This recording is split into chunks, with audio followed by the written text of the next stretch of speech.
Ladies and gentlemen, good evening. I welcome you all to the Q4 and FY24 post-earnings conference call of Poly Technologies Limited. Today on the call from the management, we have with us Dr. Ajay Mia, Managing Director, Mr. Rajiv Tyagi, Executive Director, Ms. Ritu Sood, Executive Director, Mr. Sandeep Jain, Chief Financial Officer, and Mr. Sandeep Salman, Head Cloud and Managed Services. As a disclaimer, I would like to inform all of you that this call may contain forward-looking statements, which may involve risk and uncertainty. Also, a reminder that this call is being recorded. I would now request the management to quickly run us through the presentation for Q4 and FY24, giving us a brief on the performance highlights for the quarter and the year that went by, the growth plans and vision for the coming year, post which we will open the floor for Q&A. Over to you, sir. Thank you very much, Vinay.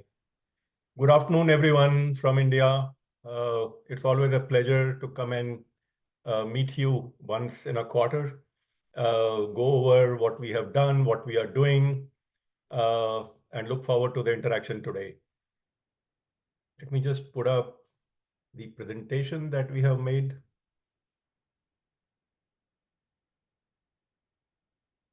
You can see my slides? Yes, sir, we can see it. Okay, very good. Okay, so let me quickly go through the first couple of slides. So this being the first call of the new financial year, we have slightly changed the sequence. We are going to go back and start talking and giving an overview about what Alletec does, since there have been a number of new investors who were added during the year. So I was suggested that it will be a good thing to go over what we do.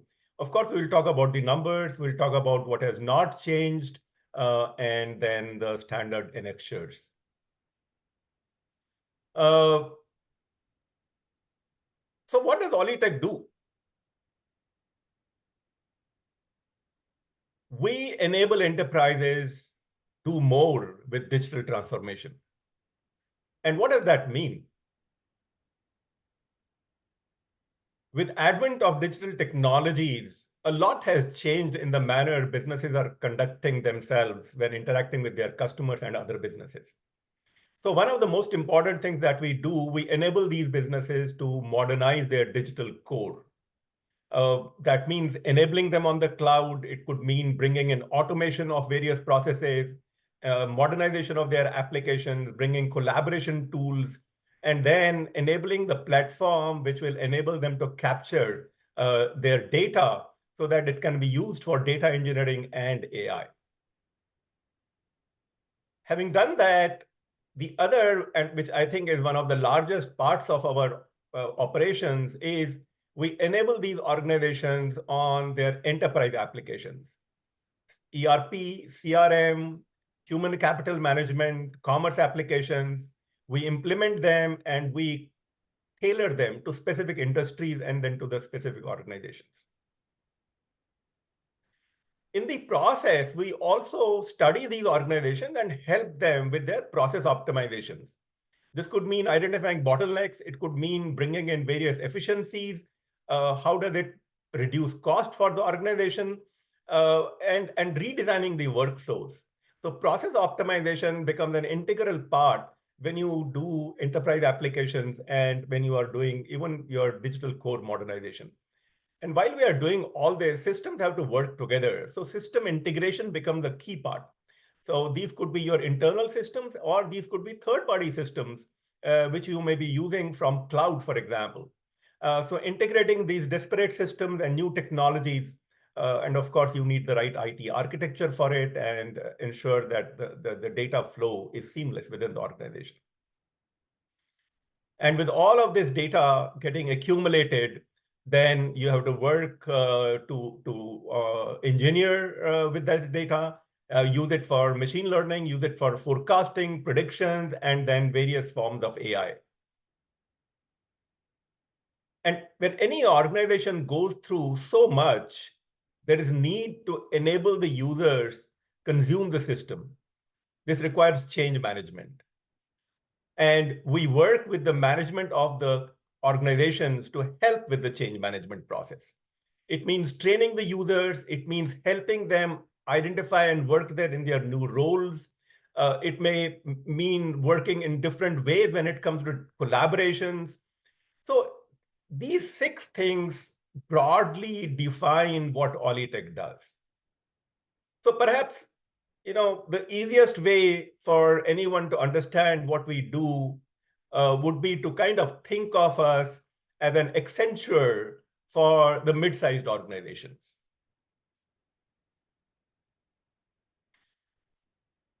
And when we do this, here are the industries that we do this typically for. We were asked in the last some calls that how much do we do in which industry. So this time we have brought in, the split. As you would see, the professional services industry and manufacturing are the largest. And then so are food and beverages, EPC, trade and distribution, and some of these others are also amongst the most visible industries that we work with. And how do we do it? Yes, our solutions continue to be based on the Microsoft's technology stack. At the base remains the identity, security management, compliance. Microsoft Azure sits on top of it, and then you have the Microsoft Power Platform, and then you have the Microsoft 365, Dynamics 365, and all the solutions and services for data and AI. The next slide is a blow up of what Dynamics 365 is because it's massive. And these are the various things that our customers ask for and we need, and we provide them solutions based on these. There are some other technologies that we use. For example, in some cases, when the best of breed application is non-Microsoft, we do not hesitate. We will go out and use that as well. But most of the work is still based on the Microsoft tools and technologies. So we decided that we'll give you a couple of examples this time of how have some of our customers used us and benefited from our engagement. So this case study 1 is the case of a cosmetics wholesaler distributor. As you can see in the map, this is from the US. It's a leading wholesale distributor of cosmetics, and they needed to modernize their inventory management and order fulfillment. So in the engagement, we moved them to the cloud, and it became a cloud-first approach for every business operation that they are doing. It also included intelligent process automation. So by the way, intelligent process automation basically is the original RPA plus AI. So that's what now is called the intelligent process automation. We have gone ahead and done several enterprise applications for them. They have been the ERP with Business Central, pieces of CRM at the moment with sales. We have enabled automation with Power Platform, at least one, the warehouse management solution, which is our IP. We have also done, it was an in-depth analysis and consultation process with which we did their process optimization. So now they can do their live inventory. Their salespeople in the field are now able to see their inventory live. And it needed not just technology adoption, it also needed change in the way they were doing their business. And now they can reserve inventory against some orders. And some of these things may feel like ordinary, but when you're looking at a business who has not been doing it, it requires a lot of change management to bring a business to a point where some of these things become a part of the organization. And then we are now helping them with data engineering and pieces of AI. And of course, there is a lot of system integration that has happened in the process.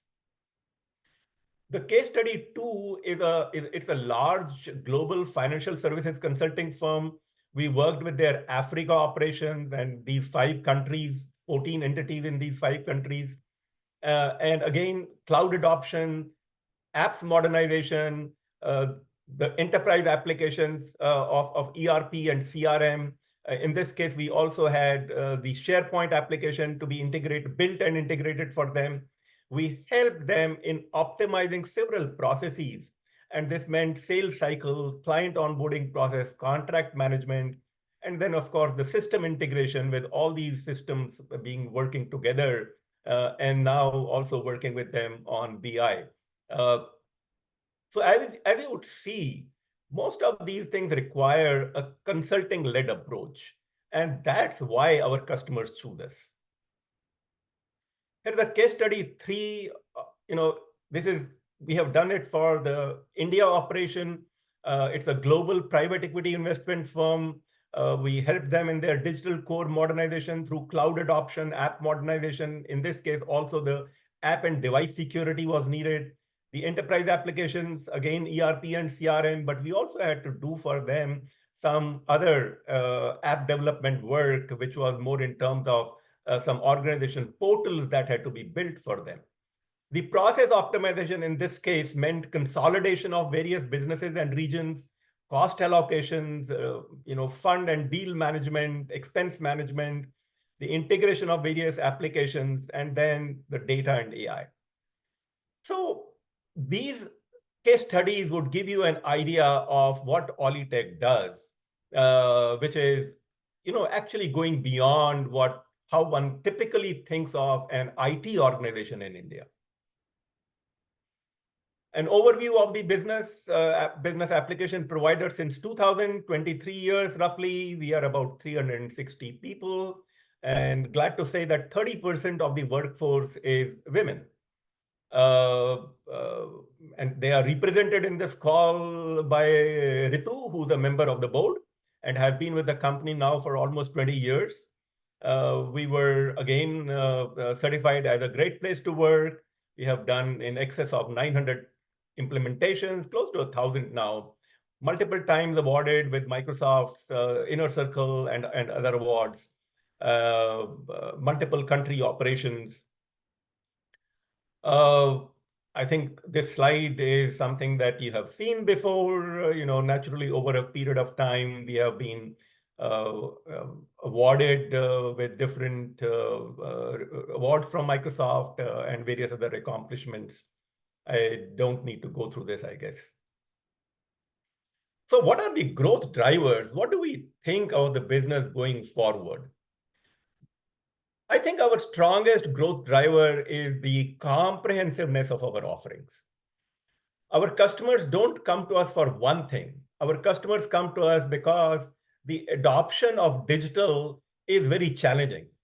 And we become a one-stop for all their digital transformation needs. We help them with their core modernization. We help them with their enterprise applications, be it ERP, CRM, human capital, or commerce. We work with them for their data and AI solutions, system integration, consulting services. So it's a journey, and this comprehensiveness of our offerings makes us the most attractive for them. We base most of our offerings on Microsoft Stack.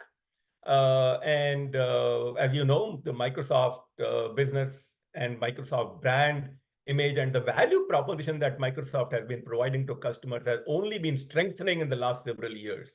And it will continue to do so in the foreseeable future. It's becoming an AI-first organization, and we are bringing the same things to our customers. Our international focus is very important to us. This enables us to reach to more customers. This also enables us to improve our profitability, and we are going to continue our investments there. Our IP-led solutions make us attractive for businesses when we reach them in our sales and pre-sales period. And this focus will also continue. And then we continue to work on our inorganic growth initiatives. The SWOT analysis is something that we had spoken of before, but the strength for us is we have a significant customer base. Over these 2 decades, with various industry solutions and IP experiences across various countries, the deep competence that we have now in the business applications suite of solutions and the strong alignment with Microsoft, give us, I would say, a huge advantage, when compared to other providers in the market. And in this area, we have been in a leadership position. Our weakness, well, this is something that we know that we have been working on. So we want to take our industry solutions to the market, and weakness does not mean that we haven't made progress on it. We have. We continue to do that, particularly in the US and African market. We have had several customers now take our industry solutions sometimes as a framework, sometimes as a part of our overall solutions.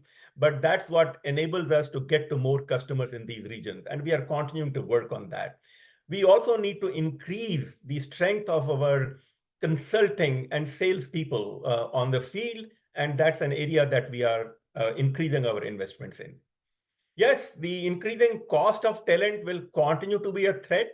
We continue to now add more people to the organization, both laterally and through campus.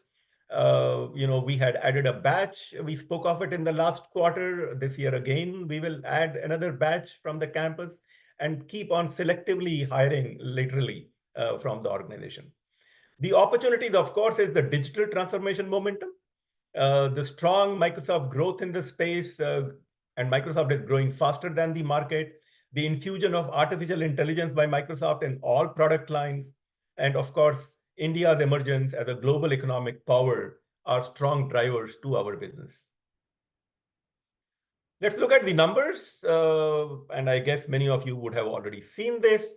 In the Q4, our income from operations was 30.4 crores.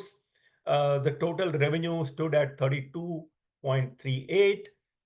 We had a net profit margin of 17% in Q4.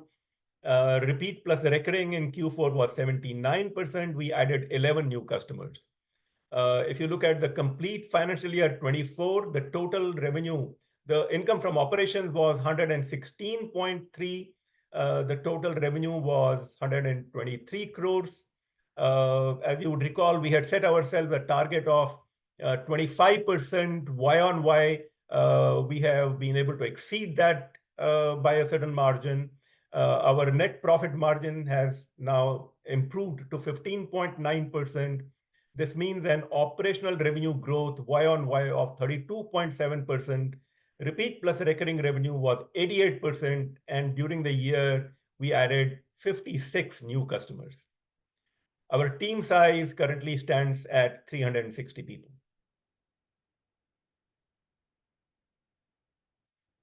In terms of ratios, the operational revenue growth quarterly went up 28%. Annual was 32.7%. And the EBITDA growth in the quarter was 69.5, over the year 71.5. The EBITDA growth was 70.5% for the year. The net profit Y-on-Y grew 69.8%, which means 15.9% of net profit margin for the year.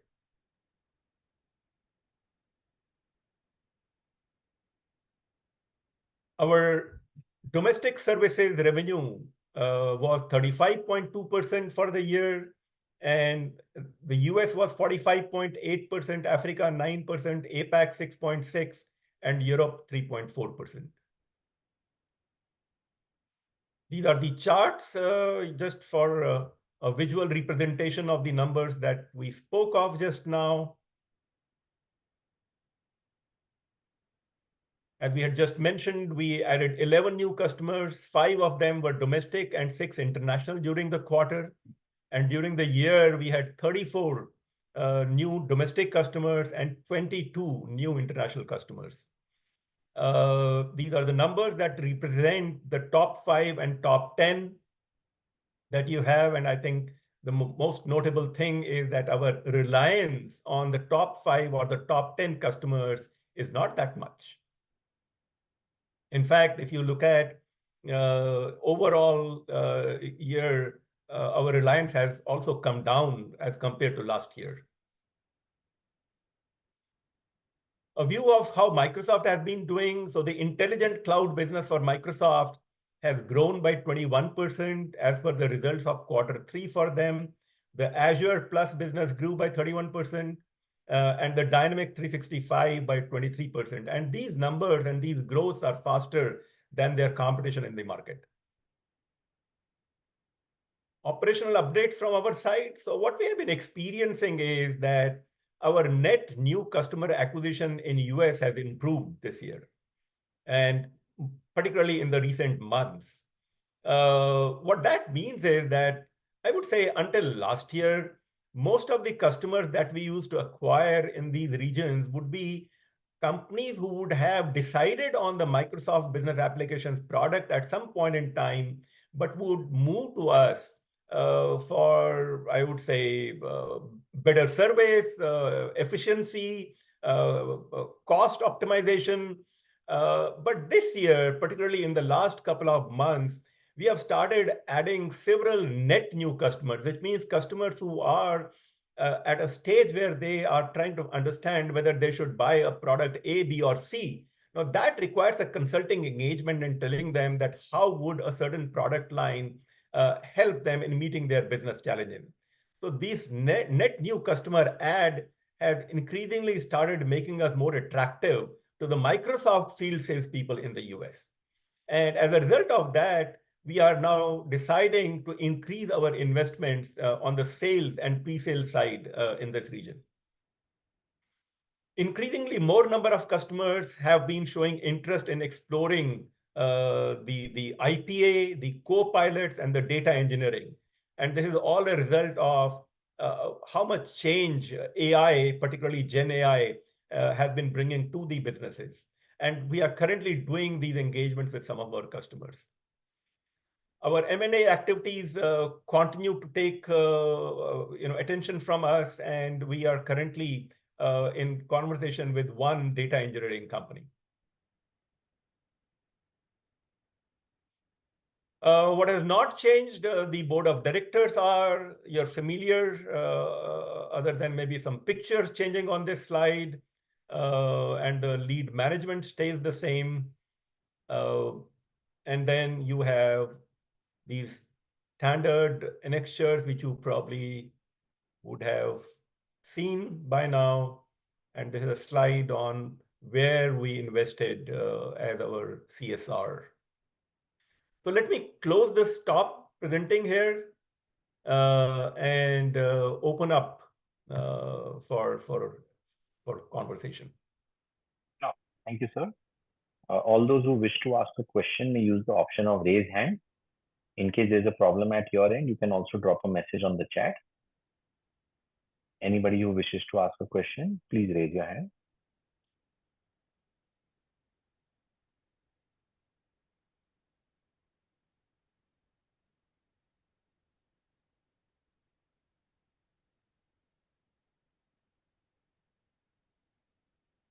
If you're unable to raise hand, you can unmute and ask your question.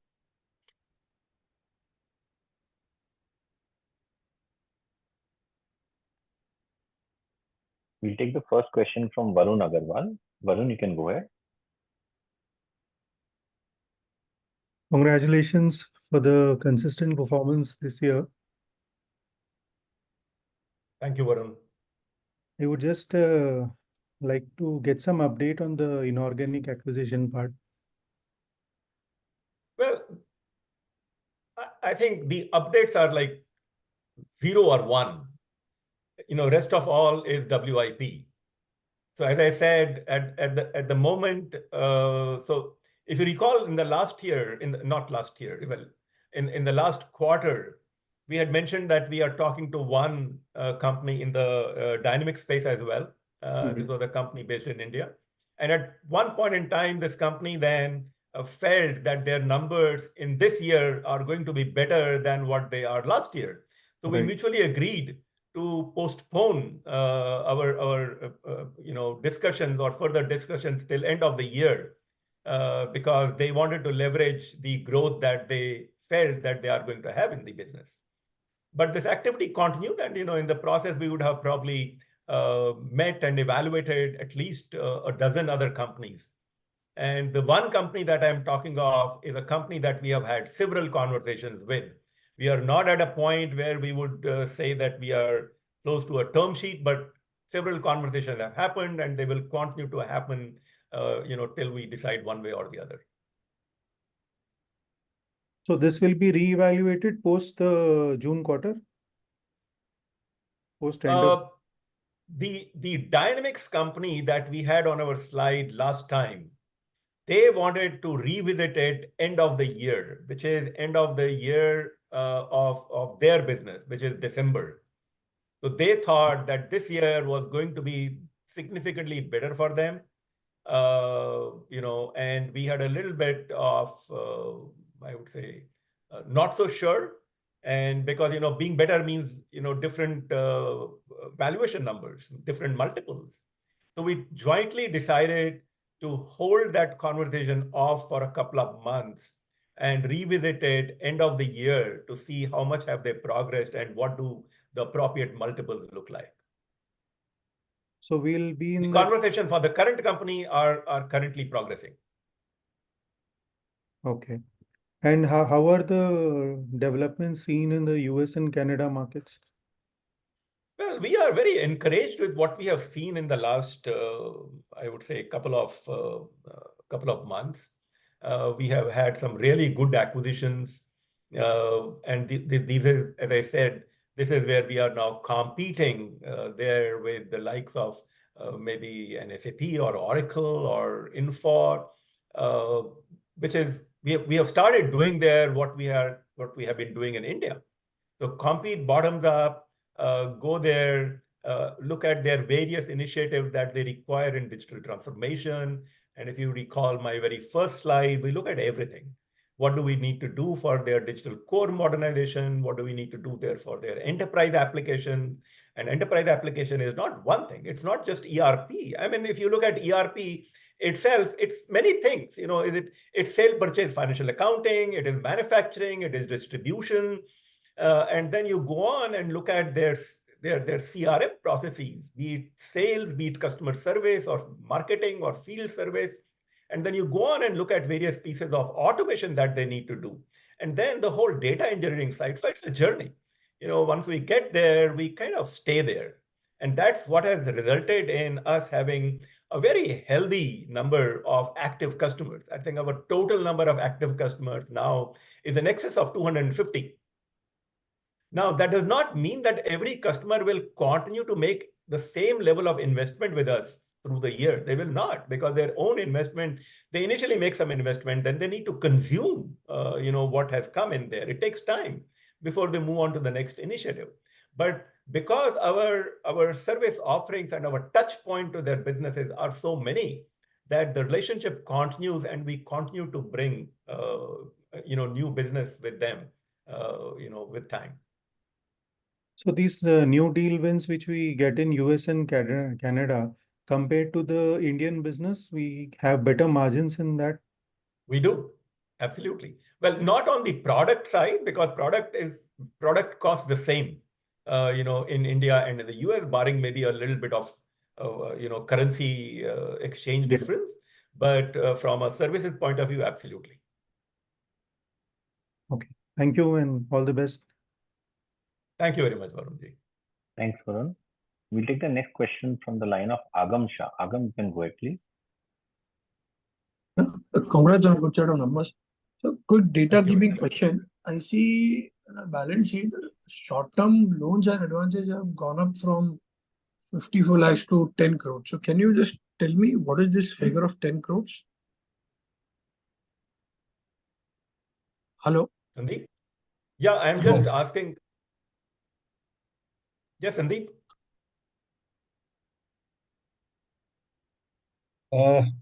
Short-term loans, I need to get into the details. It's basically advances given to our subsidiaries.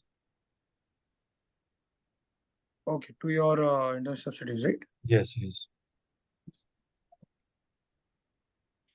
Sir, in terms of, can you talk briefly also in terms of your broader outlook in next 2 to 3 years? Where are we seeing now the company? We have crossed the 100 crores mark in terms of revenue. So what is now the roadmap in next 3 years vision and a bit longer time frame I'm saying? Can you talk on that? Sure. Well, internally, we are going to keep pushing the pedal, and we expect that we will continue to grow in the range of 20 to 25%.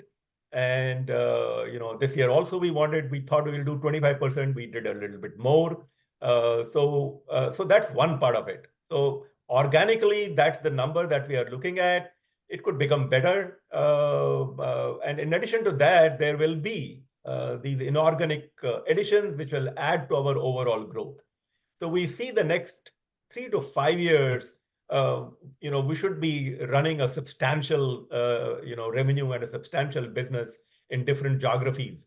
So being in different geographies, of course, helps us in a manner that even if there are fluctuations or market conditions changing from region to another region, we remain largely, I would say, or let me say, less affected by any of those changes. The area of work, by the way, that we are in, I mean, this is time for this area of work.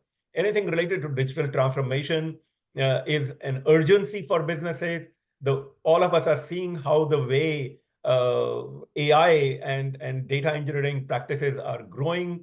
These will impact all businesses, and these businesses will require help from organizations like ourselves to tide over and stay competitive.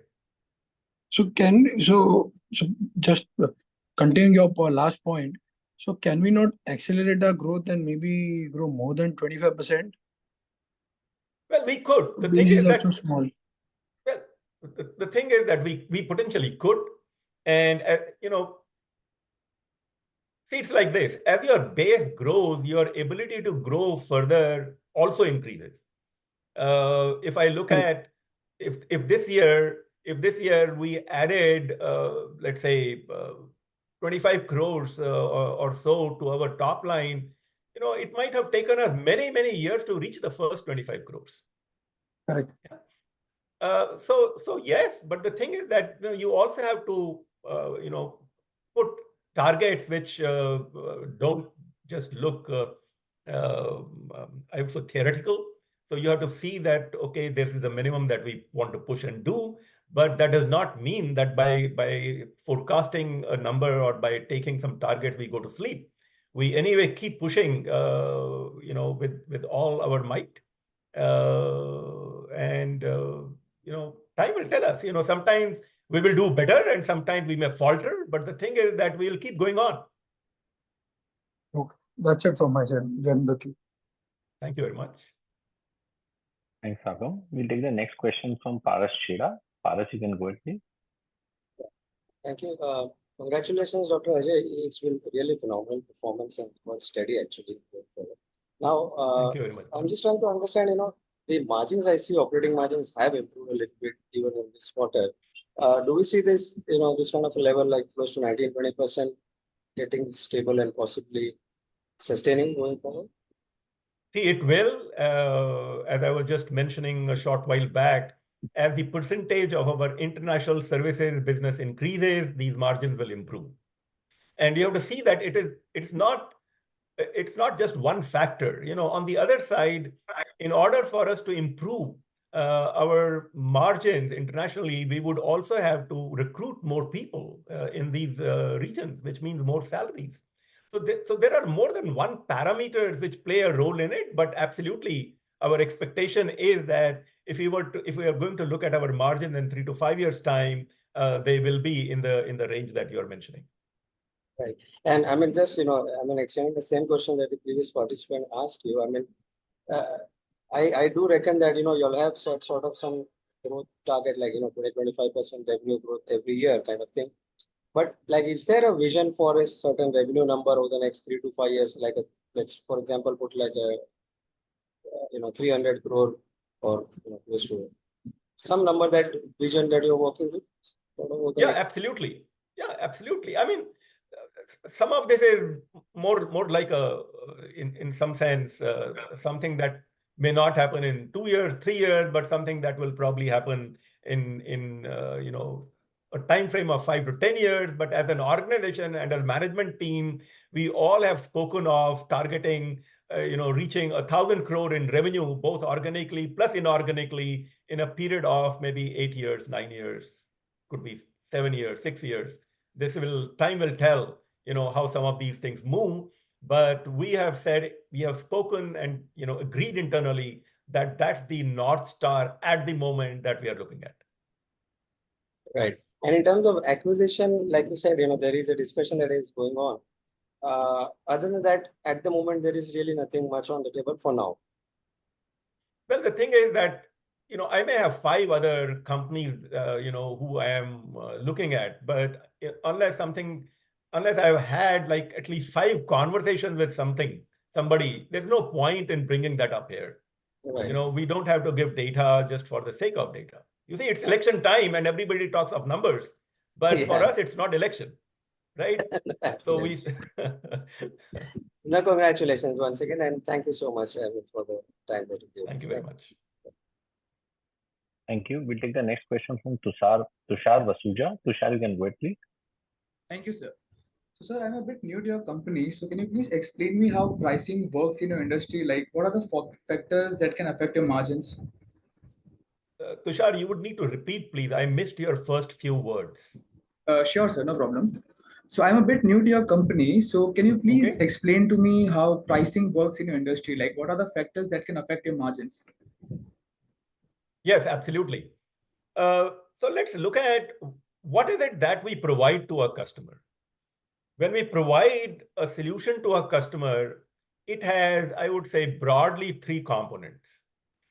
There's an initial consulting piece involved in the overall engagement, and then there is a solution involved. The solution has 2 components. There's a product. The product also has 2 components. There's a Microsoft piece of the product, and then there is our IP. And then there are implementation services, which will be followed by support services till the customer starts a new initiative. So the consulting piece is all ours. Now, depending on where the customer is, and I have mentioned in some of our previous calls, when we work in India, our margins on services are typically in the range of 22 to 25%. But when you are working with customers, let's say in the United States, our margins are in the range of 50 to 55% on the services. So which means the implementation services and our support or maintenance services. When it comes to product, the margins are roughly the same. And sometimes a little bit low in India because, sometimes you have to do some discounting and so on. But still, I would say our margins on the product stay somewhere in the range of 16 to 18%, even some 19% sometimes. So that's how it works. Okay, sir. Thank you. And my next question is regarding, you also mentioned in your answer, IP-led solutions. I did not understand that quite a bit. So can you please explain a bit more about that? Absolutely. Absolutely. So when you talk of these enterprise applications, for example, these applications are to be used by a business and they will be useful for this business only when they capture the specificity of the domain. So if you look at an ERP, this ERP is used by all types of industries. Whether somebody is doing manufacturing or providing services or travel or e-commerce, everybody may be using the same ERP. But now for this ERP to be usable by this company, it will have to be tailored for that industry and then customized for that specific organization. So the same product, which is, for example, being used by a travel company, be it a Make My Trip or a Yatra or a Travel Guru, is also the same product which will be used by a manufacturing company. So in order to do that, we tailor the product, and sometimes we tailor it to a point where we create an IP out of it, and then it becomes available on the Microsoft cloud for the customers. So if you look at it as an example, our travel vertical solution is our IP. Our IP means that we have in it years of domain knowledge and experience and pieces of solutions that we have built after having worked with dozens of customers in the travel sector. So that is our IP. And we typically go and charge the customers a certain fee for it. Okay, sir. And I'm assuming the margins for this would be more than the regular business. Oh, yeah, absolutely. I mean, whatever we get from the IP is all for us. And of course, we have to keep investing in building these products and keeping the solutions updated. They are. Okay, sir. And so my last question. So like, I'm trying to understand what's the market size for this industry, domestic and US? So it clearly runs into high double-digit billions of dollars. If you look at the Microsoft numbers, Microsoft just on the business application side, last year they did more than 5 billion. Now, if you add to it the Azure side, it's significantly bigger. For every dollar that is spent with Microsoft on the product, overall, the customer ends up spending at least 5. So if you combine everything, this overall market size is somewhere in excess of $50 billion. Okay, sir. And how is the industry growing? Like, So obviously our industry, so, I just presented a slide where you have seen that how Microsoft in its areas has been growing faster than the market. But when you ask about ultimately these solutions get deployed for customers who are working in their specific industries. Now, those specific industries would have variations based on what's happening to that industry. For example, when COVID struck, the travel industry came to a standstill and nothing was happening in that industry.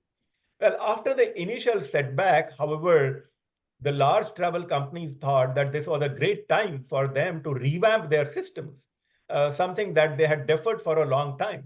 So after the initial setback, and once everybody knew that, there is visibility of how the world is going to come out of the pandemic, while their businesses were not growing at that time, they started investing in revamping their system. But at the same time, certain other industries were doing far better. So when you talk of industry, it varies industry to industry. Some industries at some point in time do better than some others.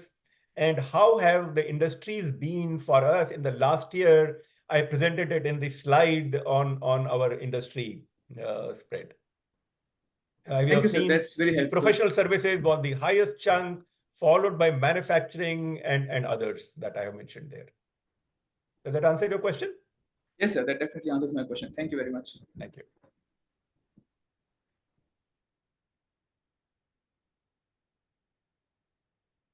Yeah, Imran, hi. you want to We'll go take the next? next question from Imran Khan. Imran, you Yes, can go ahead, Imran. please. Thanks. Good afternoon, gentlemen. I have a couple of questions. Number one is on the revenues that you report.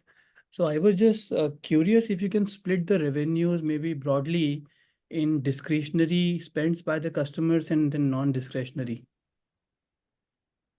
And give me an example. What would you call, and not that I can't answer it, but just to bring clarity to my Well, solution. sir, I'm also trying What to would you call discretionary? What would you call discretionary and what would you call non-discretionary? So there might be certain projects which are very, very critical for a company, without which a company Sure. not Let me answer your question. Sure, Yeah. let me answer your question. See, ironically, and fortunately, I would say, the solutions that we provide, God forbid, if the solution stops working, the customer's business stops. Right. So our solutions are mission critical. The ERP needs to work all the time. The CRM needs to work all the time. Well, the only thing that one would say is that if, let's say, a certain piece of data engineering doesn't work for some time, the business is not going to stop. But then the business needs that data for their decision making. But it's not discretionary. Nobody in business wants to spend anything discretionary. Unless it is bringing a return on the investment, nobody is going to spend $1, right? So it's not discretionary. The discretionary thing would be, if a business thinks that they are doing fine and they don't need to do anything more for the next several years, and they want to stand still, they will see the world around them moving faster than they are moving. And in the process, they would go down. The option to stand still doesn't exist in this world. You will either keep moving forward or you will decline. Either you will take that decision or the world around you will take that decision for you. But Right. nobody has a discretionary spend. They spend only when they think that the spend is going to give them a return on that investment. Right. The other question I have is, on the risks on the business side. So if you could just highlight maybe some of the risks that you may face, or may impact your growth going forward. Just trying to understand that. Well, at the moment, I cannot think what could retard our growth going forward. I mean, for example, if there was another pandemic, okay, there could be temporary setback where the world is taken aback and doesn't know how to react. But you see, most of the IT industry actually grew faster during the pandemic than it was growing before. The world during the pandemic learned how to work remotely and how to work with partners in different parts of the world, and we gained from it. So from that point of view, I would say one of the risks that we have identified in our SWOT slide is that the cost of people, keeps going up, and you always have to be careful about that.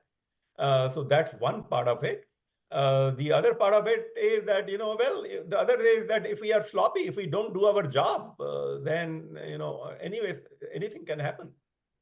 And no risk from the macroeconomic point of view, nothing? Well, Especially- the risk to us would be no different from the risks to most other businesses, I would say. But I would say the technology business has invariably done better. Even in adverse situations, as I was saying, and just to repeat, how we saw the reaction of the world during pandemic. After the initial setback, the technology business started moving faster than it was moving before. Right. And it is basically to mitigate, any unforeseen situations that we have chosen to be in different parts of the world. So we have businesses in the Americas, which is US and Canada, and then we have Africa and several countries in Africa, the Asia Pacific, we have customers in the Middle East. So our geographic spread, gives us some level of insulation from any local turbulence. Got it, sir. Thank you. Thank you. Thanks, Imran. Before we go to the next participant, I have a question on chat since he's unable to raise his hand. Bhavesh Bhatia, you can go ahead and unmute yourself and ask your question. Thank you. Hi, sir. Good to see you. Hi, Bhavesh. Congratulations on a great set of numbers. You have, if I compare Oli with the other micro cap and small cap companies, you have grown at a very good rate and consistently performed quarter on quarter basis. So good performance from the company and management. And my first question would be with regards to your revenue. So you have done a revenue of 116 crores. And out of that, I wanted a split of annuity-based revenue and a fixed revenue. Do you have that number currently? Yes, I mentioned it in my slide. Our repeat plus recurring revenue for the year has been 88%. Okay. Gotcha. And what about the attrition rate? The attrition rate during the quarter was 7%, and during the entire year, it stood at 16%. 16%, 16. 16, yes. Okay. Okay. That's it, sir. And That's that, it. by the way, would also include some people who had to be let go for performance reasons. So that's all put together. This also includes some people who might have left within the first few months, of their joining. So this is a complete number. So in the last quarter, you had some 350 headcount. Now you have increased it to 360. Am I right? That's correct. That's correct, because some people who were I would say not confirmed, they got confirmed over this period of time. Some people who were in training positions were confirmed at this period of time. So the number is now around 360. Okay, great. So you have cash and cash balances of 115 crores. So how do you plan to utilize that, like in acquisition, any bonus issue, or any other purposes you can? So top of our mind, of course, is acquisitions. Inorganic growth is certainly going to be the biggest application of those funds. But even otherwise, as I mentioned, during the presentation, that we are increasing our investment in some of the international geographies. So getting people in, for example, to work in the US, we have also added some sales strength in India geography. So we are going to use some of that money for those initial investments, which will give us dividends then in the times to come. Great, great. That's it, sir. All the best to you and your Thank you very management much, team. Bhavesh. We have another participant in chat, Shashank Rastogi. You can unmute and ask your question. Yeah, hello, sir. Hi, Shashank. Congratulations on a very good set of number. Thank you, Shashank. Sir, what is your revenue and EBITDA guidance for the current fiscal year? Revenue and EBITDA for the fiscal year that has gone by, I assume. No, The sir. revenue was For this financial year, what are your plans for the the revenue and forecast, EBITDA? you're saying. Okay, you're saying Yeah, forecast for this year. absolutely, So as I said, internally, we have taken targets to grow by about 25%. It could be a couple of percentage points, higher or lower, but that's what we take as internal targets. Okay. So, sir, is it will be with the organic growth, or you are keeping in mind the inorganic growth part as well? No, these numbers are organic. Inorganic, whenever it happens, will be on top of it. Okay, okay. Thank you, sir. Great performance. Thank you so much. Thank you very much. Thank you. We'll take the next question from the line of Mihir Shah. Mihir, you can go ahead, please. Hello. So I have two questions. Yes, Mihir. Is this the growth sustainable, and if yes, till what size of turnover? Would you be able to keep growing at this rate? Well, that's what we aspire to do. Okay. Now, that does not mean that we will always keep doing the same things to get the same result. And obviously, as the number grows, getting that percentage growth, becomes increasingly harder. We are very much cognizant of that. But we will see how we have to do different sets of things. Because, I gave you what our North Star is. And we may have to take different measures to get there. On the way, we might have maybe a rough patch somewhere, but that does not mean that it will change the position of the North Star. Okay.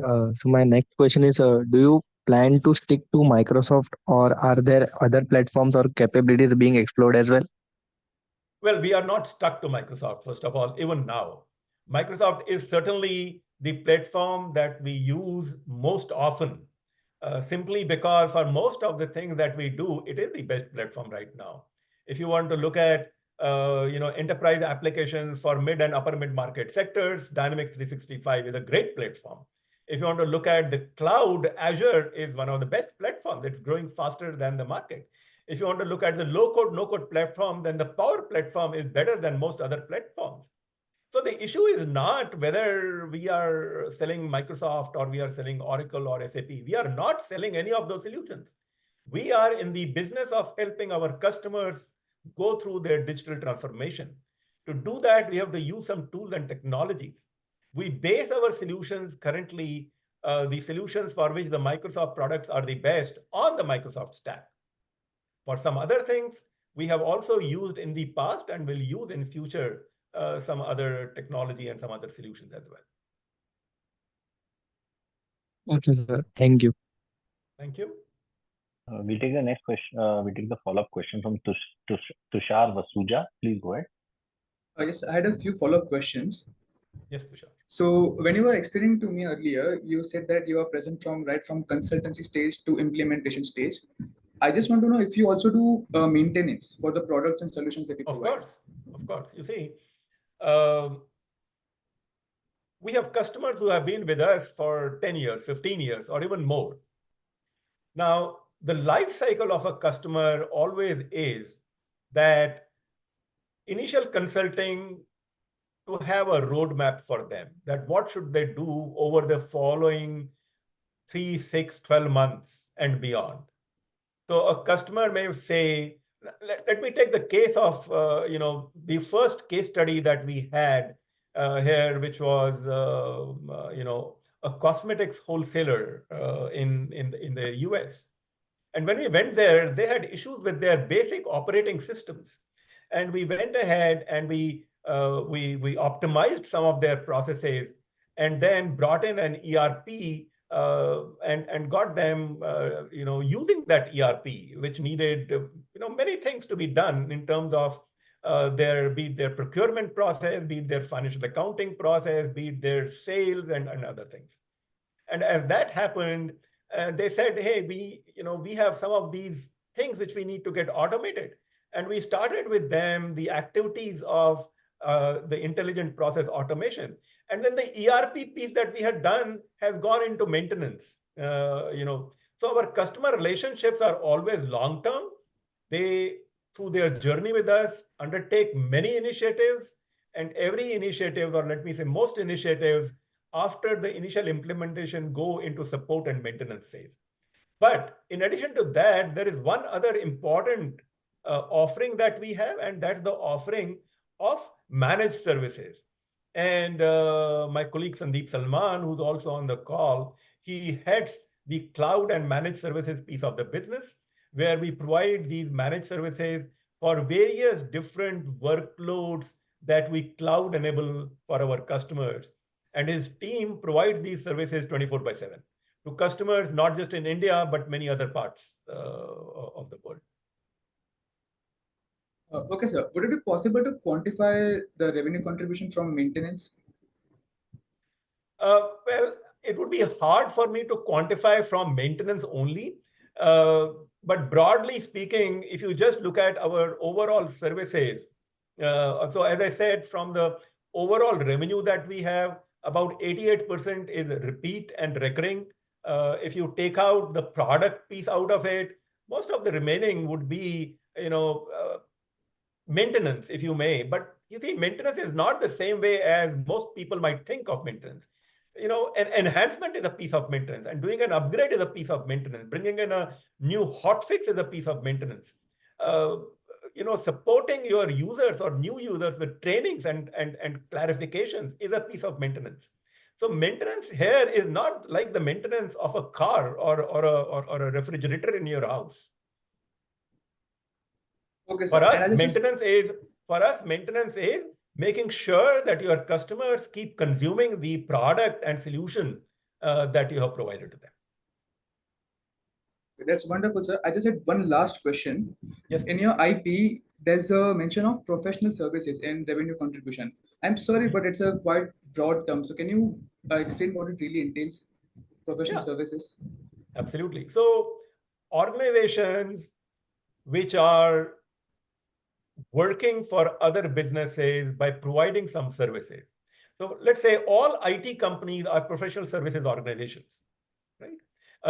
A firm of lawyers would be a professional services organization, right? So any organization which is not providing products, but is providing services is a professional services organization. Okay, sir. Thank you. Thank you. Thanks, Tushar. That was the last question for the day. So do you want to give any closing comments? Well, thank you very much. I appreciate all of you, coming and joining us today in the sweltering heat that parts of India has currently. But we are glad that our business momentum continues.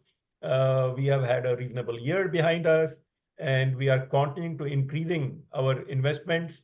Some of these investments for some period of time, and because we come and report quarter by quarter, may appear like impacting our margins, but you have to make those investments to keep growing further, and we would continue to do that. Right. Thank you so much. Thank you to all the participants for joining on the call, and thank you to the entire management team for being present on the call. That brings us to the end of the conference call. You may all disconnect now. Thank you, sir.